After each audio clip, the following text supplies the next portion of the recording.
Once upon a time, there was a man named Duduyemi. He was a wealthy cocoa farmer. He got married to his wife Adufe in a glamorous wedding, which was the talk of the village. Duduyemi loved his wife and took good care of her, but Duduyemi would always tell his wife to give him a male child. They would joke and laugh about this whenever Duduyemi brings up the topic. One day, Adufe found out she was pregnant. She was so happy and went to inform her husband. She shouted her husband's name. Duduyemi, Duduyemi.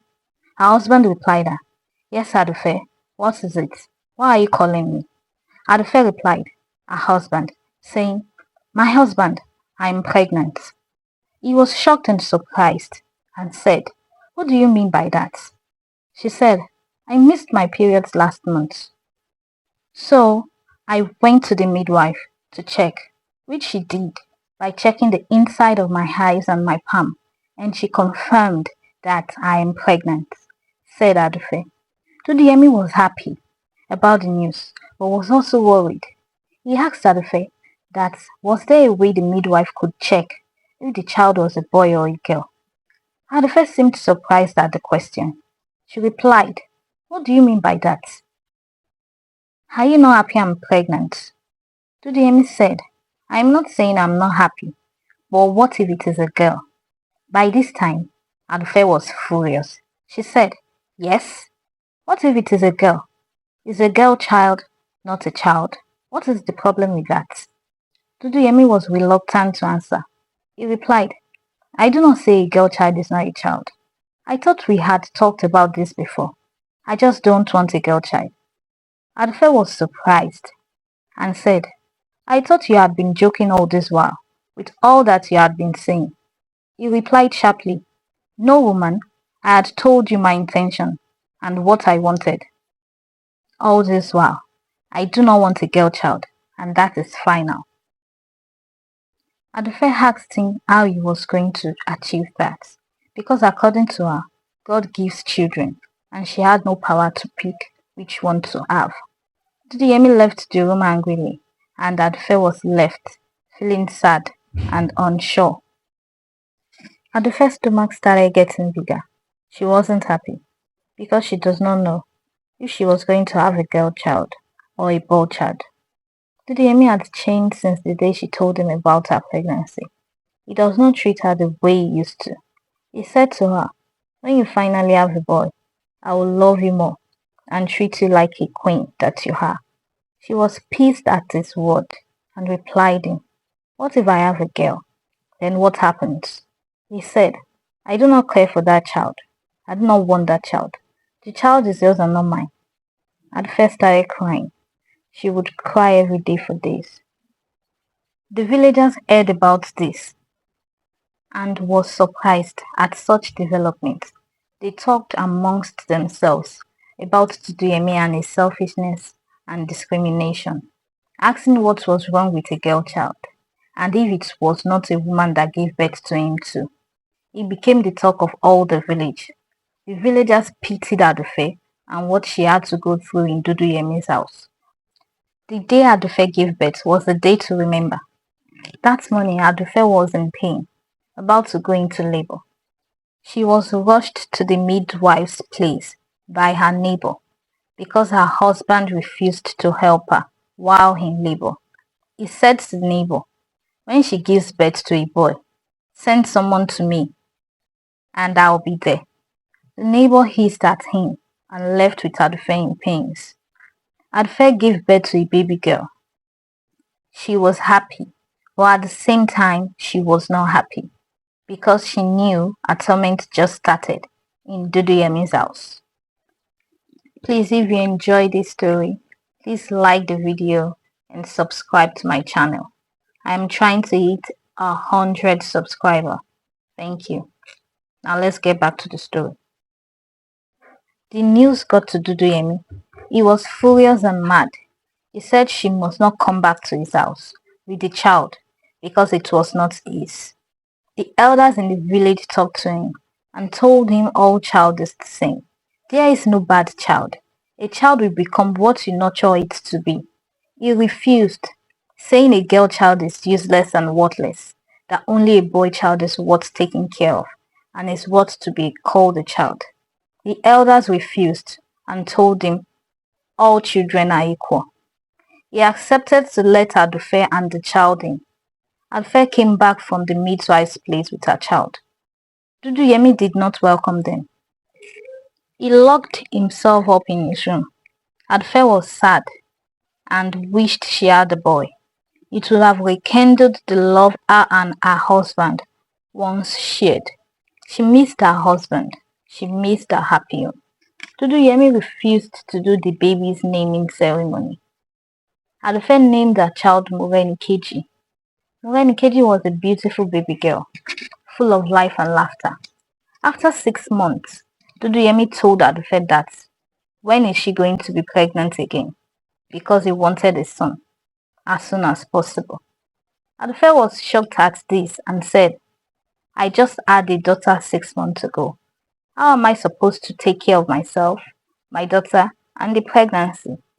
Do you even care about me?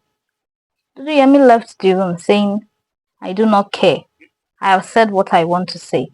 He threatened Adufe that he would throw Morenikeji out if she wouldn't get pregnant. Adufe became frustrated. She was sad and didn't know what to do. 6 months later, she became pregnant. Again, by now Morenikeji was already 1 year. Adufe was not feeling good about the pregnancy, and the same cycle that happened during Morenikeji's time repeated itself. This time, she had Omolewa and also had another baby girl 10 months after having Omolewa, named Shemilore. Adufe was feeling stressed and depressed. The past 3 years had been the longest years of her life. She wanted to be happy, free and strong. She decided to face her children and take good care of them. She was done having children because she felt like she was destined to be a girl mother. One afternoon, Duduyemi called her and said, Are you not going to get pregnant again? Because I've been looking at your stomach and it seemed like it had not been swelling up. Adufe looked up at her husband and said, I am not getting pregnant again. I want to take care of the ones I had. I have not even gotten enough time to take good care of them. They need me more than before. And I am also exhausted. I need some time to rest and get myself back before having another baby. Duduyemi yelled at her and shouted, What do you mean by you are taking care of those children? What for? You can throw them away for all I care. And woman, you cannot be exhausted until you give me a son. If by next month you do not get pregnant, you must leave this house with those children of yours. Adufe felt hopeless. A typical African parent would always advise her to keep enduring, that eventually all will be well. Due to this, she could not leave her husband's house because the only place she could go to was her parents' house, and they were not in support of her leaving her husband's house. Adufe had no choice than to get pregnant again.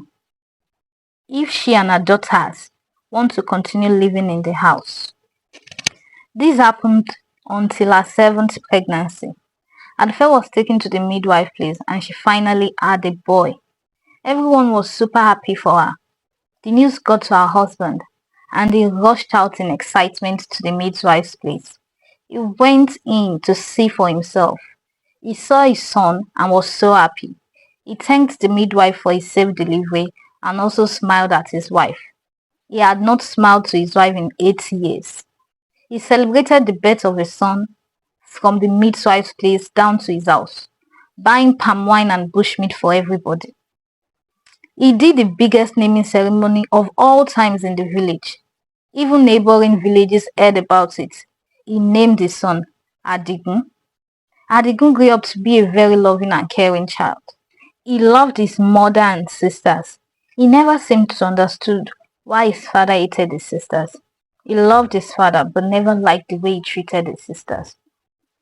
Up until Adigun became a teenager, Duduyemi still maltreated his daughters. He never acknowledged them to be his children. He never showed them fatherly love. Morenikeji, Omolewa, Shemilore, Bamike, Momore, and Monike were the names of his daughters. He did not cater for them.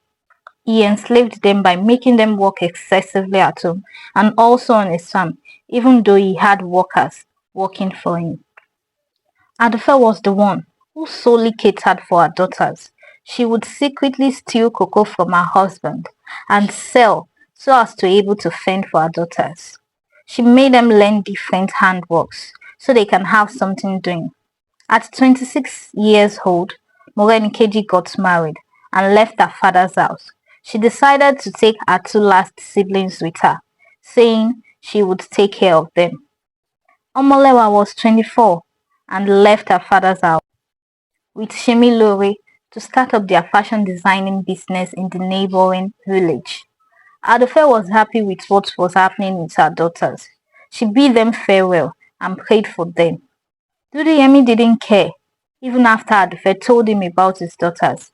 He said he knew they were going to leave at one point and forget everything about their father, and that was why he never cared for them all along.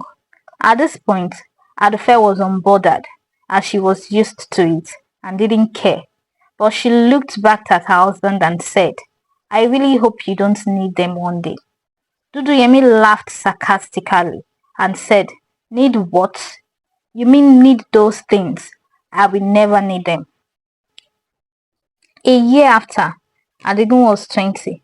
He told his mother that he wanted to leave to become an architect, as there was a new company in the capital that just came from the city. He told his mother he was interested and would like to go. Duduyemi was not in support, saying he does not need to become anything, as all he had was ease. Adigun said he would love to learn and work for himself. Duduyemi was devastated. He never knew his son would want to leave. He thought he was going to follow in his footsteps. Adigun was adamant and said he would leave even if his father do not agree. Duduyemi became broken. He said only female children leave their father's house while male child inherits the father's house. Adigun said he was not interested in inheriting his father's house or property, that he wants to work for his own. Adigun left for the state capital. It had been 8 years since Adigun left. He would send letters to his parents to tell them he was doing okay every once in a while. One day, he received a letter that his father was sick and wanted to see him, but Adigun was too busy with work to go and see his father. Duduyemi on his sick bed asked his wife, Did you send my letter to Adigun, my son? Adufe said, Yes. And she also said she sent it to the rest of his children. Before he could talk, there was a knock on the door. Mama, Mama, Mama, Morenikeji exclaimed. Adufe went to open the door. She saw Morenikeji, Momori and Monike, looking good and beautiful. She hugged them and started crying. They all cried and laughed afterwards. They asked after their father, and she took them to see him. Now, he was looking old and weak, not the energetic strong man they used to know. He was surprised to see them all, grown and looking beautiful. He couldn't say anything. He was just staring. They knelt down to greet him and asked about his health.